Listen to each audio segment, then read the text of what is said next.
Assalamualaikum warahmatullahi wabarakatuh. Perkenalkan, nama saya Muhammad Angga Fernanda dari kelas MNC 23 dengan NPM 234111050. Di sini saya akan menjelaskan tentang apa itu ilmu ekonomi makro. Pengertian ekonomi makro. Ekonomi merupakan salah satu ilmu yang telah dikembangkan sejak zaman peradaban kuno dulu. Dari mulai bentuk yang paling sederhana, ilmu ekonomi berkembang menjadi lebih kompleks dan terstruktur seperti saat ini. Membahas ilmu ekonomi memang tak akan cukup waktu kita. Hal tersebut karena ilmu ini memang cakupan yang sangat luas dan pengembangannya cukup cepat. Salah satu jenis studi pada dunia perekonomian yang populer diperbincangkan adalah ekonomi makro. Tujuan ekonomi makro. Tujuan ekonomi makro ada beberapa macam dan berpengaruh terhadap perekonomian suatu negara. Setiap tujuan tersebut ditujukan untuk memecah persoalan yang muncul di suatu negara.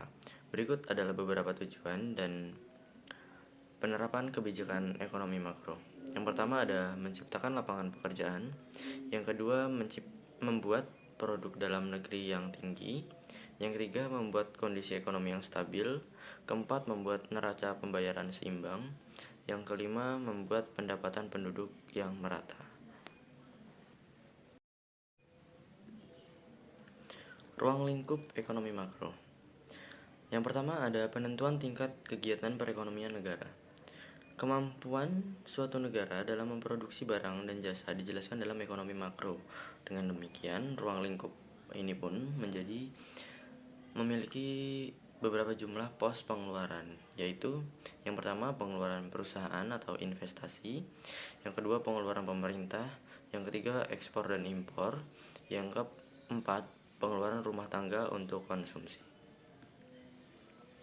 Yang kedua ada kebijakan pemerintah. Persoalan inflasi dan pengangguran memang tak lepas dari perekonomian suatu negara. Pemerintah pun telah melakukan berbagai upaya untuk menanggulanginya, baik melalui instrumen kebijakan fiskal maupun moneter. Kebijakan fiskal adalah seperangkat langkah yang dilakukan oleh pemerintah untuk mengubah jumlah dan struktur pajak. Tujuannya adalah untuk mempengaruhi kegiatan ekonomi negara dan masyarakat.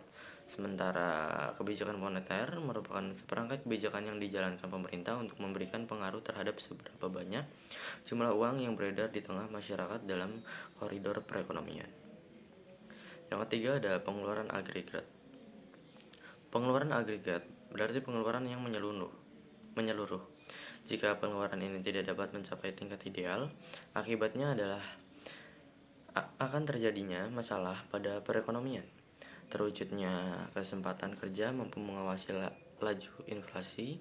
Karena itu idealnya pengeluaran agregat mampu berada pada tingkat yang dibutuhkan.